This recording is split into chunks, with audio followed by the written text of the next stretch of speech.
Welcome back to The Sims 4. Today we are going to do some building tips. So what I'm doing right now is I am moving a sim into a lot, and this is how you do building if you want to do like a certain dollar amount. You want to make sure you stay under a certain budget.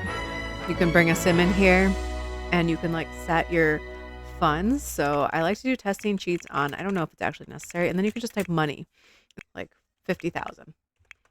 And then it just makes his money 50,000. So you can specify how much money you want to have.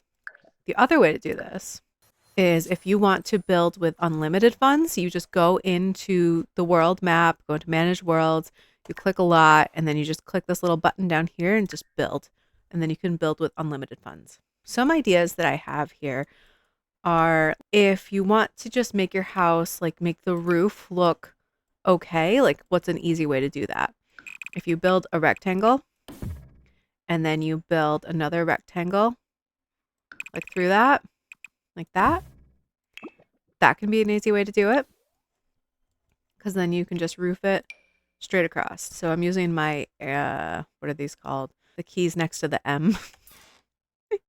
I'm using that key and then you could just bring your roof across and then you can just copy that and then you do that key again and then you just place that down all the way across like that. Okay, so that's an easy, quick way to roof. And then if you wanted to like make this area, this is kind of tip number 2 here. If you want to make this area a little more interesting, you could do like a window bump out like that. Or you could just do a regular bump out. Grab this and just go out like that. This. You just pop this guy down. And if you actually pull this out like this, sometimes it's a little bit of like trial and error and you put things down, then you see what you think of them. And then you just make this the same height and it lines up really nicely like that. And it just adds a little extra to the house. Another way to do that is by adding a porch. Sometimes that can give you a little bit extra more. It gives your house a little bit more dynamics, you know. So you can bring your porch out like that. You could put a roof on it. You could just leave it like that. Put a roof on it. I like to go for like these ones here. If you already have like the regular roof, sometimes going with something a little bit different on the porch. Again, just gives your thing a little, just a little bit more dynamics. You shorten the little eaves to make it fit. Change the height. There we go. See? And you put columns in. Unfortunately, the best columns of the game are with the, I think this is the Get Together pack. These little nice, square, pristine. This is like, if I didn't have this pack, I would buy it for these columns. That's how much I love them. Another way to make your house look a little bit more interesting is to put columns on it. So you might know that you have this siding here that puts columns on for you, but it doesn't always put it where you want the columns to go.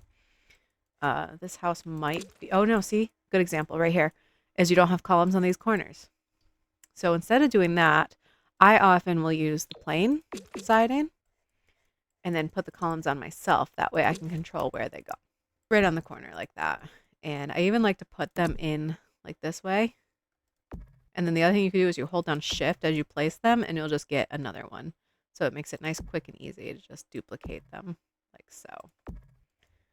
And all it does is it takes it from like a blank looking slate to something just a little bit more dynamic, a little more 3D almost. Like it just looks more real, you know, just that little bit of extra.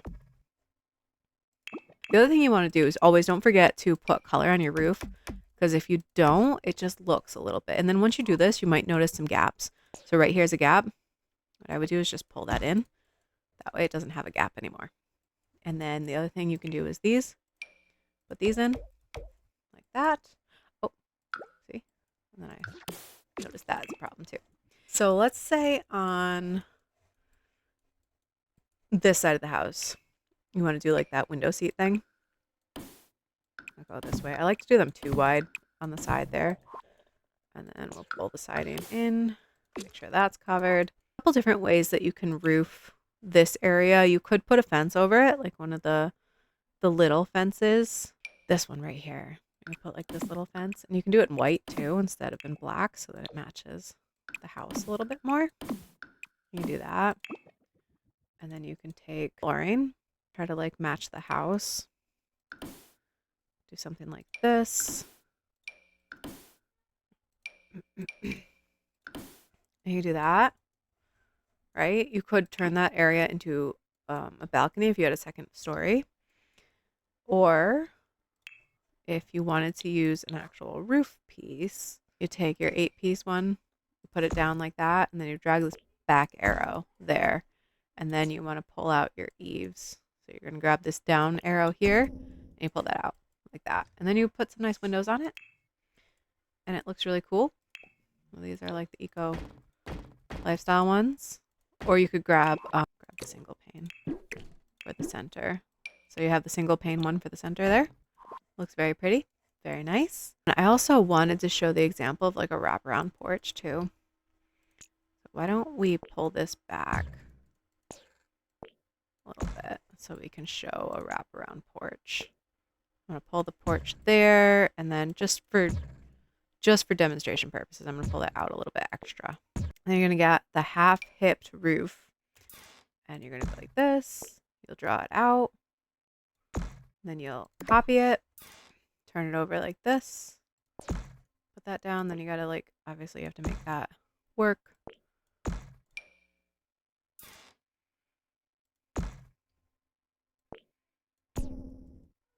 There we go. The other half hipped, and you go this way.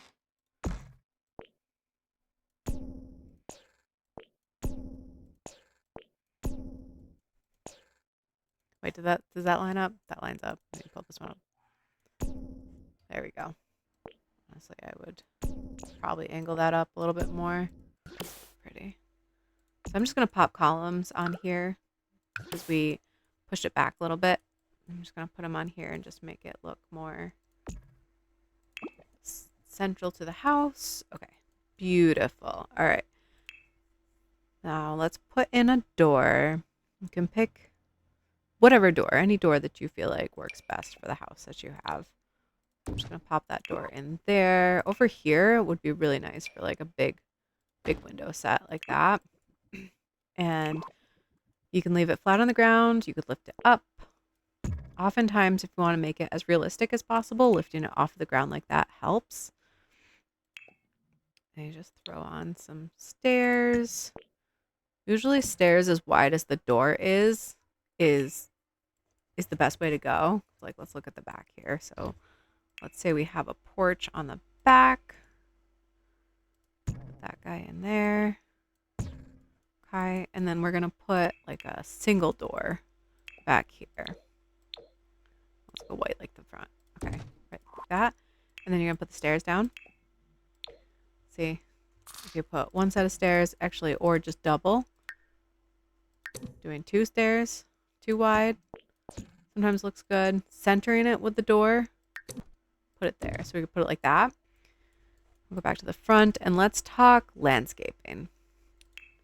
I generally like to get the porch done first before I start doing landscaping because it helps give me a vision on landscaping. I'm going to work on landscaping. So what you want to do is you want to pick a couple pieces so that they are, that was the other thing I just did. So to turn on and off grid, so you see these like grid lines, just hit G on your keyboard. You want to pick a couple pieces that you're going to use. And what you can do is you can size them up, size them down. So let's pick this one. So we're going to put a big one in the background and we'll put a little one off to the side over here. Because it balances out what you're looking at here. It's very, very balanced, you know, having them kitty corner from each other. Then you want to pick a couple of bushes that you really, really like and that are easy to work with. I like this one because you can size it down a couple times. You could even use this like really big one. And now what I'm doing is I'm pressing Alt so I can place it here. And you're going to want to make sure that you look at it from the top. So I am in the Sims 3 camera mode and then using the center wheel, I press that down. I can rotate the camera very smoothly. And I like to just, I didn't even Alt place that there. I like that right there, actually. And then we're going to take another one of those and we're just going to slide it right in here just to cover up that empty space. And then underneath, These low-lying yellow flowers are amazing for this. I'm going to make them just a little bit bigger. The other thing with alt placement I wanted to talk about is if you hold down alt and you hold down the button, your left mouse button, you can alt place like this, alt rotate, so that you can rotate at the exact angle that you want it. Let's take that, and then we'll take a smaller one and put that right there. And there's a little bit of gap still, so I want to make sure to fill that in. That looks beautiful. And then from the back, we also want to make sure that we're filling the holes just like so. And even this, I might want to like push it in just a little bit more, just to give it more of like a neater appearance, neater trim. Perfect. Beautiful. And you just play with it a little bit. It's kind of like, you know, modeling clay. You know, you're just moving things. So you pick whichever bushes you like, whichever flowers, and you're going to work with those couple things and maybe one more thing. So like you could use one of these. I don't like the look of this one as much. It's like almost too manicured. This one also too is just like too flat. You know, the flowers are all too flat. It's too straight. I like to use this one. Especially this is really good for like these very long bits here. So again, you're going to go straight up the top. You're going to alt button and you're going to place it like that. And then you grab another one and you're going to do the same thing and you're going to overlap them so that it gets the exact length that you need it to be. See? Very nice. And then you can take flowers if you really want flowers. You could intersperse those throughout. So, you know, there's like these and then the actual flowers themselves. There's these. These are really nice to use also. So see how there's like these gaps here? You could kind of alt place these. If you hold down shift and alt at the same time, you get multiples of them like so. And then to cover up that gap, you take your low-lying flowers and you push those in there. You alt just enough just to get that gap in space covered up there. And you just want it to look like seamless. I want to push that in a little bit more. But ultimately, it just takes some playing around with, you know, to get it to look good. Like that. Finding the right angle. All that stuff. It just takes a little bit. And the other thing you can do to help so it doesn't look so messy is that fence. This one right here. You just come from the stairs or go to the stairs and you just bring this around like that. And then if you're going to cut off your corners like that, you just have to make sure that you're picking this back up and you're alt placing it in. So it's inside the little box. And then I feel like if you're going to do it on one, you should do it on the other. So I'm actually going to remove that because I don't want it on this house. I feel like this just needs a little bit more of these flowers. So I'm going to pick them up. I'm going to bracket them down in between so that they are a little bit smaller. You get like different size dimensions. Doing like, that's just a little too much. A little too much. You know, like I said, like you get two different size dimensions. It's the same thing. It looks cohesive, but it fills it out too. And then the last thing you do is you take your terrain paint. You want to get some dirt. And you want to put it underneath. It takes again, this also takes some trial and error and some getting used to. You know, you get the touch board, figure out how you want to do it. When you're first starting off, doing small chunks at a time is good because then you can undo and then you can redo it. Just enough to like see it peeking underneath, but nothing crazier than that. See? You could also use the gravel terrain paint, but I'm not a big fan of that one just because it looks a little bit more, I don't know, it's flat. The texture of the gravel is just not very realistic. And so I don't like using it that much, but you could certainly use that texture. And then back there, because there's so much flat space, I would just grab one of these guys and just kind of place that in there so it doesn't look so empty from the front. There. Other good use of terrain paint is when you're going around the house, just take like your small, take a square, and then you just add just a little bit under the house. Just enough to see it. Just barely be able to see it. Because it adds just a little bit more depth to the house. It's kind of like, it's like painting, you know? It's like doing art. You're just like adding the shading so it looks like the house is sitting on the ground, you know? It doesn't have to be anything crazy either. Just, you know, just a little bit. Just enough to note there's something there. I'm just going to keep going around the house and just get this terrain paint laid down. There's been a terrain paint glitch. So honestly, I don't know if you're going to do this. You're going to lose everything. It's very possible. And then the other thing you're going to do is with your trees, you're going to want to put a little bit of dirt under those as well. Just a little bit. Just like around the house, you know, you're just doing just enough to see it at the base of. Beautiful. We got like a dynamic roof. We've got dynamic sides to the house. We've got our landscaping. I'm going to pick up this window and put this window over here. As far as like how to know where to put windows, like you're probably not going to want to put two of these 3 wide windows in the same area like this because it's just going to look, it looks like too much. So instead what I would do is I would put a couple of like single pane windows over here. These ones look pretty good with that. And then I would even put one over here on the porch. And as far as like how high it is, I usually have to go inside the house to see where I'm putting the windows. But I can see these need to come down. And then this one is a good example of something that we can put like up here in the corner. I think that one kind of matches those windows the best. And then we can put that one there. Some over here, like so. And place that one there. And I think that's it. I'm going to grab this fence and I'm going to fence off that porch. Might throw a roof on it too. Not really decided. A roof on it.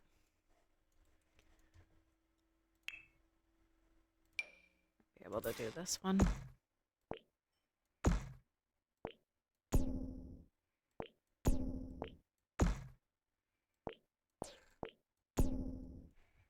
Just a little bit there.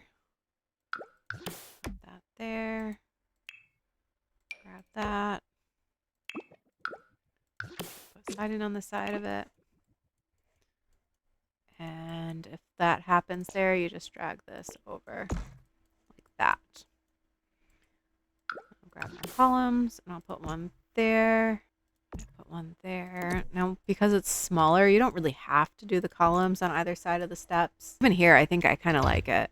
And then as far as railings, obviously you want to try to match the fencing that you have. Pop those guys in. Pop that guy in. Right, beautiful. And looking at this now that I'm looking at this again, I feel like this area is a little empty. So I'm going to make that bush again and make it a little bit smaller. And I'm going to pull some of these whiter flowers, put that in there. Grab another one, make it smaller. Put it in there, and then grab one of these guys. Make that smaller. Put it in there. There we go. That looks good. And then for the walkway, you could either use terrain paint or you could use flooring. This has kind of been my go-to for a while now. It's this stone. I like that stone. And then you got to put in, don't forget a mailbox. Pop in your mailbox. Sometimes I like to like put it out here and then Alt, place it and rotate it. Just because that rotation gives it a little bit more of a realistic feel. And then the other thing I like to do is I like to take outdoor lighting. I like to find, you know, like these like ground posts and kind of put them, in a couple different areas here just to give it a little bit of definition. And then of course at night too, like just a little bit more lighting. It looks homier, it looks cozy, like it's like a nice place you'd want to walk up to, right? This one is the arch tip. So you can buy an arch. You go down all the way to the bottom, you can put an arch in. Let's put that over here. Okay. Or you can build a custom arch. And what you're going to do is you're going to delete the wall there and there. Okay. And then over here, you're going to grab this little bar, the spandrels, and then you're going to pick whichever spandrels you like the best. This in and of itself can take a little bit of time to figure out. These ones I kind of like, the Strangerville ones. Pop that guy in there. And then you put your walls back. And you have a nice little custom arch. And this can be cheaper, can be more expensive, however which way you go, but it is a little bit more decorative than just this guy here. I hope you found this helpful. Please like this video. Don't forget to subscribe if you are new. I'm doing this new thing. If I hit 1,000 subscribers, or when I hit 1,000 subscribers, I'm going to give away a free pack to someone of their choice. So I will pick a person at random and I will give them a free pack, whichever one that they need. And if The Sims 5 is out by then we will talk Sims 5. I hope you have a wonderful day, and I look forward to seeing you next time.